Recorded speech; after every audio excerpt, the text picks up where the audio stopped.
ಓಂ ಶಾಂತಿ. ಮುರಳಿಯ ದಿನಾಂಕ 27/6/2025. ಪ್ರಾತಃ ಮುರಳಿ.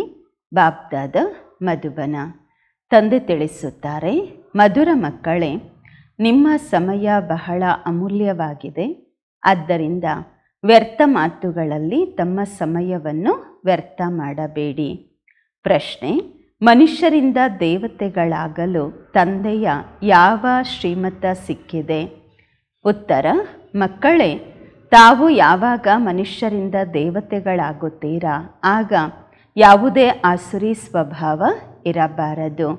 ಎರಡನೆಯದಾಗಿ, ಯಾರ ಮೇಲೆಯೂ ಕ್ರೋಧ ಮಾಡಬಾರದು. ಮೂರನೆಯದು, ಯಾರಿಗೂ ದುಃಖ ಕೊಡಬಾರದು. 4, ಯಾವುದೇ ವ್ಯರ್ಥ ಮಾತುಗಳನ್ನು ಕಿವಿಗಳಿಂದ ಕೇಳಬಾರದು. ತಂದೆಯ ಶ್ರೀಮತವಾಗಿದೆ, ಕೆಟ್ಟದ್ದನ್ನು ನೋಡಬೇಡಿ, ಹೇಳಬೇಡಿ, ಕೇಳಬೇಡಿ, ಮಾಡಬೇಡಿ, ಯೋಚನೆಯೂ ಮಾಡಬೇಡಿ. ಓಂ ಶಾಂತಿ. ತಾವು ಮಕ್ಕಳು ಬಹಳ ಸಾಧಾರಣವಾಗಿ ಕುಳಿತಿದ್ದೀರಾ. ಎಲ್ಲಿಯಾದರೂ ಕುಳಿತುಕೊಳ್ಳಬಹುದು. ಭಲೇ ಜಂಗಲಲ್ಲಿ, ಕಾಡಲ್ಲಾದರೂ ಕೂತ್ಕೊಳ್ಳಿ, ಬೆಟ್ಟದಲ್ಲಾದರೂ ಕುಳಿತುಕೊಳ್ಳಿ, ಮನೆಯಲ್ಲಾದರೂ ಕುಳಿತುಕೊಳ್ಳಿ, ಕುಟೀರದಲ್ಲಾದರೂ ಕುಳಿತುಕೊಳ್ಳಿ, ಎಲ್ಲಾದರೂ ಕುಳಿತುಕೊಳ್ಳಬಹುದು. ಈ ರೀತಿ ಕುಳಿತುಕೊಳ್ಳುವುದರಿಂದ ತಾವು ಮಕ್ಕಳು ಟ್ರಾನ್ಸ್ಫರ್ ಆಗುತ್ತೀರಾ. ತಾವು ಮಕ್ಕಳು ತಿಳಿದುಕೊಂಡಿದ್ದೀರಾ, ಈಗ ನಾವು ಮನುಷ್ಯರು ಭವಿಷ್ಯಕ್ಕೋಸ್ಕರ ದೇವತೆಗಳಾಗುತ್ತಿದ್ದೇವೆ. ನಾವು ಮುಳ್ಳುಗಳಿಂದ ಹೂಗಳಾಗುತ್ತಿದ್ದೇವೆ. ತಂದೆ ಹೂತೋಟದ ಮಾಲೀಕ ಆಗಿದ್ದಾರೆ ಮತ್ತು ಸಂಭಾಲಕನೂ ಆಗಿದ್ದಾರೆ. ನಾವು ತಂದೆಯನ್ನು ನೆನಪು ಮಾಡುವುದರಿಂದ ಮತ್ತು 84 ಜನ್ಮಗಳ ಚಕ್ರವನ್ನು ಸುತ್ತುವುದರಿಂದ, ತಿರುಗಿಸುವುದರಿಂದ ಬುದ್ಧಿಯಿಂದ ಟ್ರಾನ್ಸ್ಫರ್ ಆಗುತ್ತೇವೆ. ಇಲ್ಲಿ ಕುಳಿತಿದ್ದೇವೆ, ಭಲೆ ಎಲ್ಲಿಯಾದರೂ ಕುಳಿತುಕೊಳ್ಳಿ. ತಾವು ಟ್ರಾನ್ಸ್ಫರ್ ಆಗುತ್ತಾ ಮನುಷ್ಯರಿಂದ ದೇವತೆಗಳಾಗುತ್ತೀರಾ. ಬುದ್ಧಿಯಲ್ಲಿ ಮುಖ್ಯ ಗುರಿ ಉದ್ದೇಶವಿದೆ. ನಾವು ಈ ರೀತಿ ತಯಾರಾಗುತ್ತಿದ್ದೇವೆ ಎಂದು ಯಾವುದೇ ಕೆಲಸ ಕಾರ್ಯ ಮಾಡಿ, ಅಡುಗೆ ಮಾಡುವಂತಹದ್ದಾದರೂ ಮಾಡಿರಿ, ಆದರೆ ಬುದ್ಧಿಯಲ್ಲಿ ಕೇವಲ ತಂದೆಯನ್ನು ನೆನಪು ಮಾಡಿ. ತಾವು ಮಕ್ಕಳಿಗೆ ಈ ಶ್ರೀಮತ ಸಿಗುತ್ತಿದೆ. ನಡೆಯುತ್ತಾ, ತಿರುಗಾಡುತ್ತಾ, ಎಲ್ಲ ಕೆಲಸ ಕಾರ್ಯಗಳನ್ನು ಮಾಡುತ್ತಾ ಕೇವಲ ನೆನಪಿನಲ್ಲಿ ಇರಿ. ತಂದೆಯ ನೆನಪಿನಿಂದ ಆಸ್ತಿಯ ನೆನಪು ಬರುವುದು, 84 ಜನ್ಮಗಳ ಚಕ್ರದ ನೆನಪು ಬರುವುದು. ಇದರಲ್ಲಿ ಬೇರೆ ಯಾವ ಕಷ್ಟವೂ ಇಲ್ಲ. ಯಾವಾಗ ನಾವು ದೇವತೆಗಳಾಗುತ್ತೇವೆ ಅಂದಾಗ ಆಸುರಿ ಸ್ವಭಾವ ಇರಬಾರದು. ಯಾರ ಮೇಲೆಯೂ ಕ್ರೋಧ ಮಾಡಬಾರದು, ಯಾರಿಗೂ ದುಃಖ ಕೊಡಬಾರದು. ಯಾವುದೇ ವ್ಯರ್ಥ ಮಾತುಗಳನ್ನು ಕಿವಿಗಳಿಂದ ಕೇಳಬಾರದು. ಕೇವಲ ತಂದೆಯನ್ನು ನೆನಪು ಮಾಡಬೇಕು. ಬಾಕಿ ಸಂಸಾರದ ಅಲ್ಲಸಲ್ಲದ ಮಾತುಗಳನ್ನು ಬಹಳಷ್ಟು ಕೇಳಿದ್ದೀರಾ. ಅರ್ಧ ಕಲ್ಪದಿಂದ ತಾವು ಕೇಳುತ್ತಾ ಕೇಳುತ್ತಾ ಕೆಳಗೆ ಬಿದ್ದಿದ್ದೀರಾ. ಈಗ ತಂದೆ ಹೇಳುತ್ತಾರೆ, ಈ ಅಲ್ಲಸಲ್ಲದ ವ್ಯರ್ಥ ಮಾತುಗಳನ್ನು ಮಾತನಾಡಬೇಡಿ. ಅವರು ಹಾಗಿದ್ದಾರೆ, ಇವರು ಹಾಗಿದ್ದಾರೆ, ಇವರೆಲ್ಲ ಆ ಅವಗುಣ ಇದೆ, ಈ ಅವಗುಣ ಇದೆ, ಈ ಥರ ಯಾವುದೇ ವ್ಯರ್ಥ ಮಾತುಗಳನ್ನು ಮಾತನಾಡಬಾರದು. ಇದು ಹೇಗೆ ಅಂದರೆ, ತಮ್ಮದೇ ಆದ ಸಮಯವನ್ನು ತಾವು ವ್ಯರ್ಥವಾಗಿ ಕಳೆಯುತ್ತೀರಾ. ತಮ್ಮ ಸಮಯ ಬಹಳ ಅಮೂಲ್ಯವಾಗಿದೆ. ವಿದ್ಯಾಭ್ಯಾಸದಿಂದಲೇ ತಮ್ಮ ಕಲ್ಯಾಣವಿದೆ. ಇದರಲ್ಲಿಯೇ ಪದವಿ ಪಡೆದುಕೊಳ್ಳುತ್ತೀರಾ. ಆ ವಿದ್ಯಾಭ್ಯಾಸದಲ್ಲಿ ತಾವು ಬಹಳ ಪರಿಶ್ರಮ ಪಡುತ್ತೀರಾ. ಪರೀಕ್ಷೆ ಪಾಸ್ ಮಾಡಲು ಕೆಲವರು ಹೊರದೇಶಕ್ಕೆ ಹೋಗುತ್ತಾರೆ. ನಿಮಗಂತೂ ಯಾವುದೇ ಕಷ್ಟ ಕೊಡುವುದಿಲ್ಲ. ತಂದೆ ಆತ್ಮರಿಗೆ ಹೇಳುತ್ತಾರೆ, ತಂದೆಯಾದ ನನ್ನನ್ನು ನೆನಪು ಮಾಡಿರಿ. ಒಬ್ಬರ ಮುಂದೆ ಒಬ್ಬರು ಆಮ್ನೆ ಸಾಮ್ನೆ ಕೂರಿಸಿದ್ರೂ ಸಹ ತಂದೆ ಹೇಳ್ತಾರೆ, ತಂದೆಯ ನೆನಪಿನಲ್ಲಿ ಇರಿ. ನೆನಪಿನಲ್ಲಿ ಕುಳಿತುಕೊಳ್ಳುತ್ತಾ ತಾವು ಮುಳ್ಳುಗಳಿಂದ ಹೂಗಳಾಗುತ್ತೀರಾ. ಎಷ್ಟು ಒಳ್ಳೆಯ ಯುಕ್ತಿಯಾಗಿದೆ ಅಂದಾಗ ತಂದೆಯ ಶ್ರೀಮತದಂತೆ ನಡೆಯಬೇಕು ಅಲ್ವಾ? ಪ್ರತಿಯೊಬ್ಬರಿಗೂ ಒಂದಲ್ಲ ಒಂದು ಭಿನ್ನ ಭಿನ್ನವಾದ ಕಾಯಿಲೆ ಇರುತ್ತೆ ಅಂದಾಗ ಪ್ರತಿಯೊಂದು ಕಾಯಿಲೆಗಾಗಿ ಸರ್ಜನ್ ಇರುತ್ತಾರೆ. ದೊಡ್ಡ ದೊಡ್ಡ ವ್ಯಕ್ತಿಗಳ ಬಳಿ ಸರ್ಜನ್ ಇರ್ತಾರೆ ಅಲ್ವಾ? ನಿಮ್ಮ ಸರ್ಜನ್ ಯಾರಾಗಿದ್ದಾರೆ? ಸ್ವಯಂ ಭಗವಂತ ಅವರಾಗಿದ್ದಾರೆ, ಅವಿನಾಶಿ ಸರ್ಜನ್. ಆ ತಂದೆ ಹೇಳುತ್ತಾರೆ, ನಾನು ನಿಮ್ಮನ್ನು ಅರ್ಧ ಕಲ್ಪಕ್ಕಾಗಿ ನಿರೋಗಿಗಳನ್ನಾಗಿ ಮಾಡುತ್ತೇನೆ. ಕೇವಲ ನನ್ನನ್ನು ನೆನಪು ಮಾಡಿದಾಗ ವಿಕರ್ಮಗಳು ವಿನಾಶವಾಗುತ್ತವೆ. ನೀವು 21 ಜನ್ಮಗಳಿಗಾಗಿ ನಿರೋಗಿ ಆಗುತ್ತೀರಾ. ಈ ಗಂಟು ಕಟ್ಟಿಕೊಳ್ಳಬೇಕು ಅಂದರೆ ಬುದ್ಧಿಯಲ್ಲಿ ಈ ನೆನಪಿರಬೇಕು. ನೆನಪಿನಿಂದಲೇ ತಾವು ನಿರೋಗಿಗಳಾಗುತ್ತೀರಾ. ಮತ್ತು 21 ಜನ್ಮಗಳಿಗಾಗಿ ಯಾವುದೇ ರೋಗ ಬರುವುದಿಲ್ಲ. ಬಲೆ ಆತ್ಮವಂತೂ ಅವಿನಾಶಿಯಾಗಿದೆ, ಶರೀರ ರೋಗಿಯಾಗತ್ತೆ. ಆದರೆ ಭೋಗಿಸುವುದು ಆತ್ಮನೇ ಅಲ್ವಾ. ಅಲ್ಲಿ ಅರ್ಧ ಕಲ್ಪಕ್ಕಾಗಿ ಎಂದಿಗೂ ಸಹ ನಿಮಗೆ ಅಂದರೆ ಶರೀರಕ್ಕೆ ರೋಗ ಬರುವುದಿಲ್ಲ. ಕೇವಲ ನೆನಪಿನಲ್ಲಿ ತತ್ಪರರಾಗಿ ಇರಿ. ಸರ್ವಿಸ್ ಅಂತೂ ಮಕ್ಕಳು ಮಾಡಲೇಬೇಕು. ಪ್ರದರ್ಶನಿಯಲ್ಲಿ ಸರ್ವಿಸ್ ಮಾಡುತ್ತಾ ಮಾಡುತ್ತಾ ಮಕ್ಕಳ ಗಂಟ್ಲೆ ಹಿಡ್ಕೊಂಡ್ಬಿಡತ್ತೆ.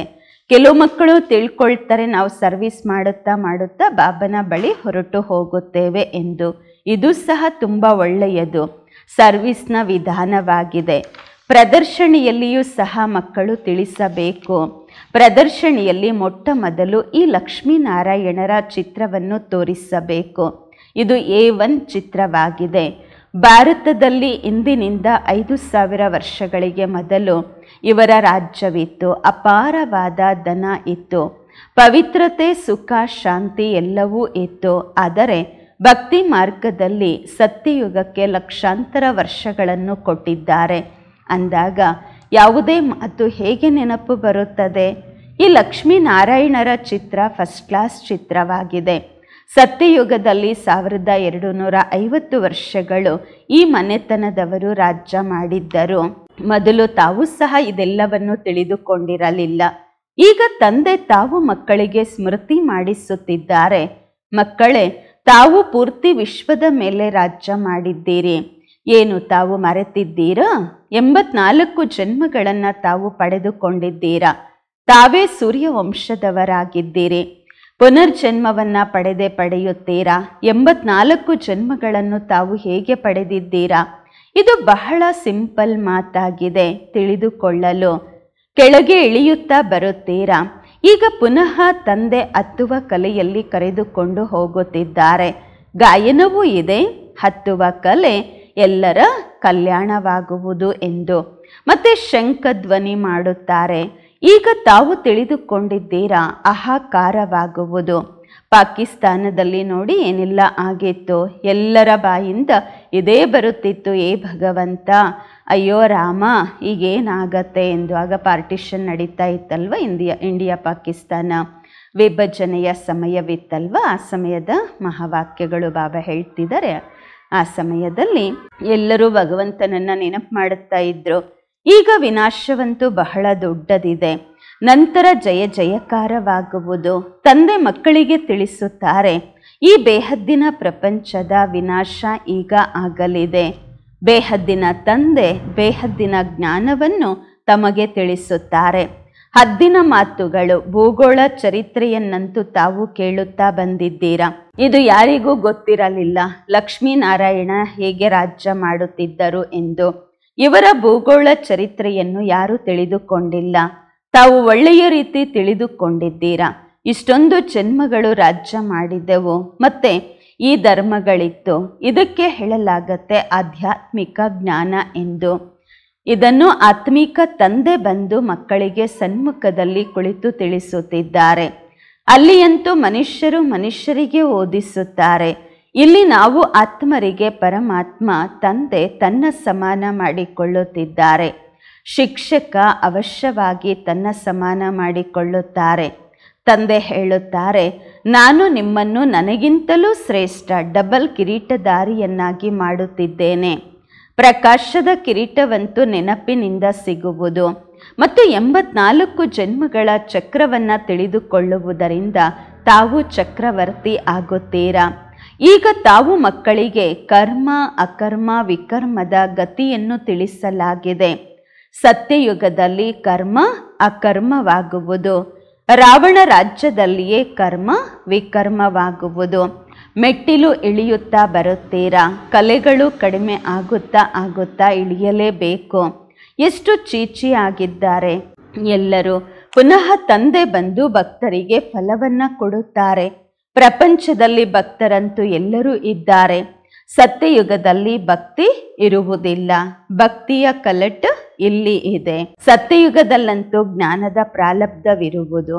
ಈಗ ತಾವು ತಿಳಿದುಕೊಂಡಿದ್ದೀರಾ, ನಾವು ತಂದೆಯಿಂದ ಬೇಹದ್ದಿನ ಪ್ರಾರಬ್ಧವನ್ನು ಪಡೆದುಕೊಳ್ಳುತ್ತಿದ್ದೇವೆ. ಯಾರಿಗಾದರೂ ಮೊಟ್ಟ ಮೊದಲು ಲಕ್ಷ್ಮೀನಾರಾಯಣರ ಚಿತ್ರದ ಬಗ್ಗೆ ತಿಳಿಸಿರಿ. ಇಂದಿನಿಂದ 5000 ವರ್ಷಗಳಿಗೆ ಮೊದಲು ಇವರ ರಾಜ್ಯವಿತ್ತು. ವಿಶ್ವದಲ್ಲಿ ಸುಖ, ಶಾಂತಿ, ಪವಿತ್ರತೆ ಎಲ್ಲವೂ ಇತ್ತು. ಆಗ ಬೇರೆ ಯಾವುದೇ ಧರ್ಮ ಇರಲಿಲ್ಲ. ಈ ಸಮಯದಲ್ಲಂತೂ ಅನೇಕ ಧರ್ಮಗಳಿವೆ. ಮೊದಲು ಯಾವ ಧರ್ಮವೂ ಇರಲಿಲ್ಲ. ಮತ್ತು ಈ ಧರ್ಮಗಳೆಲ್ಲವೂ ಪುನಃ ಅವಶ್ಯವಾಗಿ ಬರಬೇಕು. ಈಗ ತಂದೆ ಎಷ್ಟು ಪ್ರೀತಿಯಿಂದ ಓದಿಸುತ್ತಿದ್ದಾರೆ. ಯಾವುದೇ ಯುದ್ಧದ ಮಾತಿಲ್ಲ. ಬೆಗರ್ ಲೈಫ್ ಇದೆ, ಪರಾಯ ರಾಜ್ಯ ಇದೆ, ತಮ್ಮದೆಲ್ಲವೂ ಗುಪ್ತವಾಗಿ ಇದೆ. ತಂದೆಯೂ ಸಹ ಗುಪ್ತವಾಗಿ ಬಂದಿದ್ದಾರೆ. ಆತ್ಮರಿಗೆ ಕುಳಿತು ತಿಳಿಸುತ್ತಿದ್ದಾರೆ. ಆತ್ಮವೇ ಎಲ್ಲವನ್ನೂ ಮಾಡುವುದು. ಶರೀರದ ಮೂಲಕ ಪಾತ್ರವನ್ನು ಅಭಿನಯಿಸುತ್ತದೆ. ಈಗ ದೇಹ ಅಭಿಮಾನದಲ್ಲಿ ಆತ್ಮ ಬಂದಿದೆ. ಈಗ ತಂದೆ ಹೇಳುತ್ತಾರೆ, ದೇಹಿ ಅಭಿಮಾನಿ ಆಗಿರಿ. ತಂದೆ ಬೇರೆ ಯಾವುದೇ ಕಷ್ಟವನ್ನ ಕಿಂಚಿತ್ತು ಕೊಡುವುದಿಲ್ಲ. ತಂದೆ ಯಾವಾಗ ಗುಪ್ತ ರೂಪದಲ್ಲಿ ಬರುತ್ತಾರೆ, ಆಗ ತಾವು ಮಕ್ಕಳಿಗೆ ಗುಪ್ತ ದಾನದಲ್ಲಿ ವಿಶ್ವದ ರಾಜ್ಯ ಭಾಗ್ಯವನ್ನೇ ಕೊಡುತ್ತಾರೆ. ನಿಮ್ಮದೆಲ್ಲವೂ ಗುಪ್ತವಾಗಿದೆ. ಅದಕ್ಕೆ ಕನ್ಯೆಗೆ ವರದಕ್ಷಿಣೆ ಕೊಡುವಂತಹ ಪದ್ಧತಿ ಇದೆ. ವರದಕ್ಷಿಣೆಯನ್ನ ಗುಪ್ತವಾಗಿ ಕೊಡುತ್ತಾರೆ. ವಾಸ್ತವದಲ್ಲಿ ಗಾಯನವಿದೆ, ಗುಪ್ತದಾನ ಮಹಾಪುಣ್ಯ ಎಂದು. 2-4 ಜನಕ್ಕೆ ಗೊತ್ತಾಯಿತು ಅಂದರೆ ಆ ಶಕ್ತಿ ಕಡಿಮೆಯಾಗುವುದು. ತಂದೆ ಹೇಳುತ್ತಾರೆ, ಮಕ್ಕಳೇ, ತಾವು ಪ್ರದರ್ಶನಿಯಲ್ಲಿ ಮೊಟ್ಟ ಮೊದಲು ಈ ಲಕ್ಷ್ಮೀನಾರಾಯಣರ ಚಿತ್ರದ ಬಗ್ಗೆ ಎಲ್ಲರಿಗೂ ತಿಳಿಸಿರಿ. ತಾವು ಬಯಸುತ್ತೀರಾ ಅಲ್ವಾ ವಿಶ್ವದಲ್ಲಿ ಶಾಂತಿಯಾಗಬೇಕೆಂದು? ಆದರೆ ಅದು ಯಾವಾಗಿತ್ತು ಎಂಬುದು ಯಾರಿಗೂ ಗೊತ್ತಿಲ್ಲ. ಈಗ ತಾವು ತಿಳಿದುಕೊಂಡಿದ್ದೀರಾ, ಸತ್ಯಯುಗದಲ್ಲಿ ಪವಿತ್ರತೆ, ಸುಖ, ಶಾಂತಿ ಎಲ್ಲವೂ ಇತ್ತು. ಎಲ್ಲರೂ ನೆನಪು ಮಾಡುತ್ತಾರೆ ಇಂತಹವರು ಸ್ವರ್ಗವಾಸಿಗಳಾದರು ಎಂದು. ಆದರೆ ಏನು ತಿಳಿದುಕೊಂಡಿಲ್ಲ. ಯಾರಿಗೇನು ಬರುತ್ತೆ ಅದನ್ನು ಹೇಳುತ್ತಾರೆ, ಅರ್ಥ ತಿಳಿದುಕೊಂಡಿಲ್ಲ. ಇದಾಗಿದೆ ಡ್ರಾಮಾ. ಮಧುರಾತಿ ಮಧುರ ಮಕ್ಕಳಿಗೆ ಬುದ್ಧಿಯಲ್ಲಿ ಜ್ಞಾನವಿದೆ. ನಾವು 84 ಜನ್ಮಗಳ ಚಕ್ರವನ್ನು ಸುತ್ತಿದ್ದೇವೆ. ಈಗ ತಂದೆ ಬಂದಿದ್ದಾರೆ ಪತಿತ ಪ್ರಪಂಚದಿಂದ ಪಾವನ ಪ್ರಪಂಚದಲ್ಲಿ ಕರೆದುಕೊಂಡು ಹೋಗಲು. ತಂದೆಯ ನೆನಪಿನಲ್ಲಿ ಇರುತ್ತಾ ಟ್ರಾನ್ಸ್ಫರ್ ಆಗುತ್ತೀರಾ. ಮುಳ್ಳುಗಳಿಂದ ಹೂಗಳಾಗುತ್ತೀರಾ. ನಂತರ ನಾವು ಚಕ್ರವರ್ತಿ ರಾಜರಾಗುತ್ತೇವೆ. ತಯಾರು ಮಾಡುವವರು ತಂದೆಯಾಗಿದ್ದಾರೆ. ಅವರು ಪರಮಾತ್ಮ, ಸದಾ ಪವಿತ್ರವಾಗಿದ್ದಾರೆ. ಅವರೇ ಬರುತ್ತಾರೆ ಪವಿತ್ರರನ್ನಾಗಿ ಮಾಡಲು. ಸತ್ಯಯುಗದಲ್ಲಿ ತಾವು ಸುಗಂಧ ಭರಿತರಾಗುತ್ತೀರಾ. ಅಲ್ಲಿ ಪ್ರಾಕೃತಿಕ ಸೌಂದರ್ಯ ಇರುವುದು.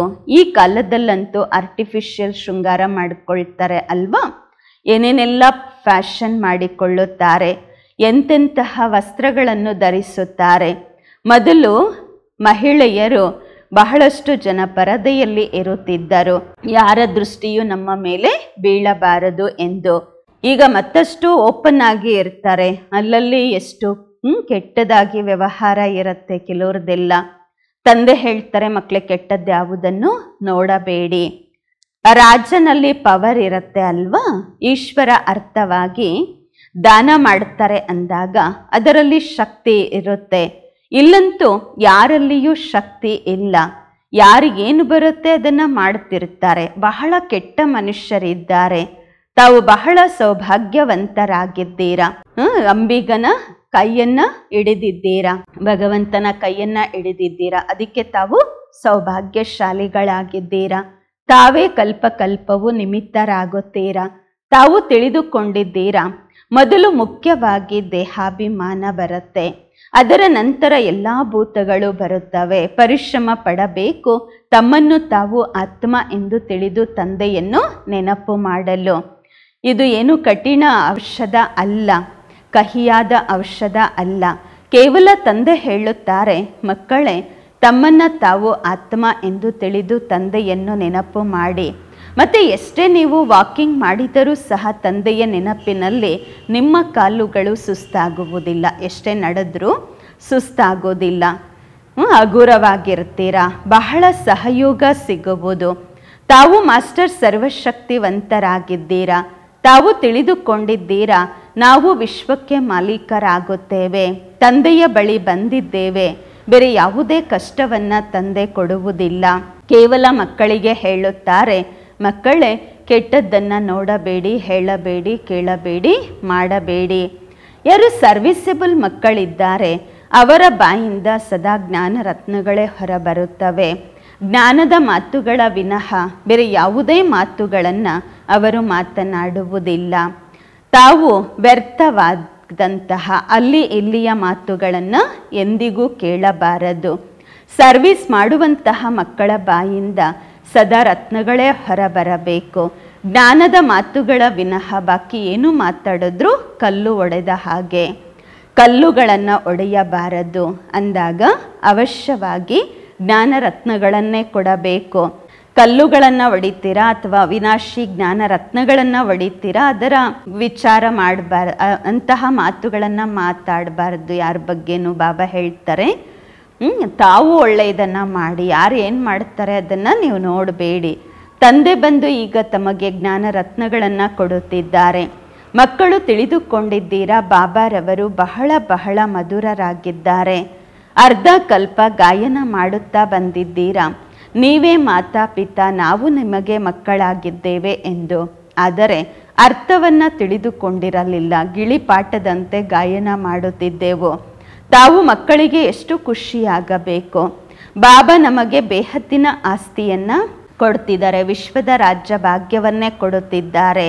5000 ವರ್ಷಗಳಿಗೆ ಮೊದಲು ನಾವು ವಿಶ್ವಕ್ಕೆ ಮಾಲೀಕರಾಗಿದ್ದೆವು, ಈಗ ಇಲ್ಲ, ಪುನಃ ಆಗುತ್ತೇವೆ. ಶಿವ ತಂದೆ ಬ್ರಹ್ಮರವರ ಮೂಲಕ ಆಸ್ತಿ ಕೊಡುತ್ತಾರೆ. ಬ್ರಾಹ್ಮಣ ಕುಲ ಬೇಕು ಅಲ್ವಾ? ಭಾಗೀರಥ ಎಂದು ಹೇಳುವುದರಿಂದ ಯಾರಿಗೂ ಅರ್ಥ ಆಗುವುದಿಲ್ಲ. ಆದ್ದರಿಂದ ಬ್ರಹ್ಮ ಮತ್ತು ಅವರ ಸಂತಾನರು ಬ್ರಾಹ್ಮಣ ಕುಲಭೂಷಣರಿದ್ದೇವೆ. ಬ್ರಹ್ಮರವರ ತನುವಿನಲ್ಲಿ ಶಿವ ತಂದೆ ಪ್ರವೇಶ ಮಾಡುತ್ತಾರೆ. ಆದ್ದರಿಂದಲೇ ಅವರಿಗೆ ಭಾಗೀರಥ ಎಂದು ಹೇಳಲಾಗುವುದು.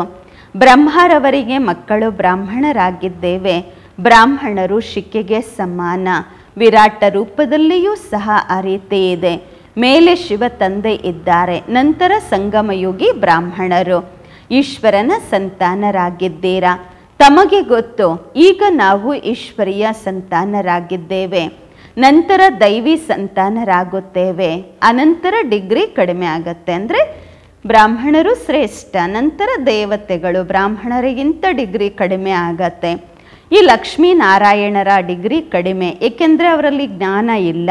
ಜ್ಞಾನ ಬ್ರಾಹ್ಮಣರಲ್ಲಿ ಇದೆ, ಆದರೆ ಲಕ್ಷ್ಮೀನಾರಾಯಣರಿಗೆ ಅಜ್ಞಾನಿಗಳೆಂದು ಹೇಳುವುದಿಲ್ಲ.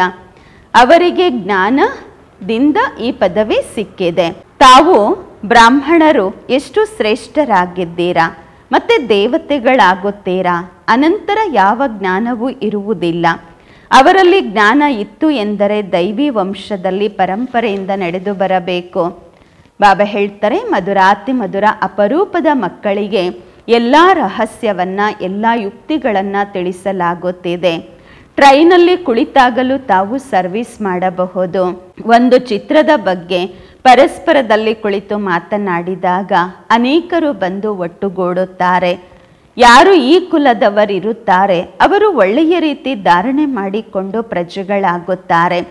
ಚಿತ್ರಗಳಂತೂ ಬಹಳ ಒಳ್ಳೊಳ್ಳೆಯ ಚಿತ್ರಗಳಿದೆ ಸರ್ವಿಸ್ಗೋಸ್ಕರ. ನಾವು ಭಾರತವಾಸಿಗಳು ಮೊದಲು ದೇವಿ ದೇವತೆಗಳಾಗಿದ್ದೆವು, ಈಗಂತೂ ಏನೂ ಇಲ್ಲ. ನಂತರ ಇಷ್ಟೇ ಪುನರಾವರ್ತನೆ ಆಗುವುದು. ಮಧ್ಯದಲ್ಲಿ ಇದು ಸಂಗಮ ಯುಗ. ಇದರಲ್ಲಿ ನಾವು ಪುರುಷೋತ್ತಮರಾಗುತ್ತಿದ್ದೇವೆ. ಒಳ್ಳೆಯದು. ಮಧುರಾತಿ ಮಧುರ ಅಗಲಿ ಹೋಗಿ ಮರಳಿ ಸಿಕ್ಕಿರುವ ಮಕ್ಕಳ ಪ್ರತಿಯಾಗಿ ಮಾತ್ಪಿತಾ ಬಾಪ್ದಾದಾರವರ ನೆನಪು, ಪ್ರೀತಿ, ಬೆಳಗಿನ ವಂದನೆಗಳು. ಆತ್ಮಿಕ ಮಕ್ಕಳಿಗೆ ಆತ್ಮಿಕ ತಂದೆಯ ನಮಸ್ಕಾರಗಳು.